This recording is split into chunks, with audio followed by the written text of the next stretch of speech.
Döndü dümen, yoluna bakan görmedi düşkünü. Kopardığını kar sayıp yaladı elinden süzdüğünü. Bal tutan parmakların egosuna düşkünlüğü. Kör etti gözlerini, göremediler büyüklüğü.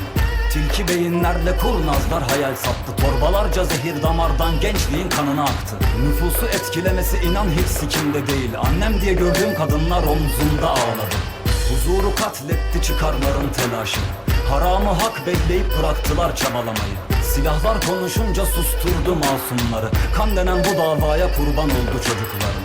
Ölümler buz kesti, soğuk yendi intikamlar. Damardan alındı kin, gereksizken çatışmalar. Derdi sardı bacayı, tüttü dumanı, yandı ağıtlar. Biz insanoğlu kaybettik, kazanan şeytanlar.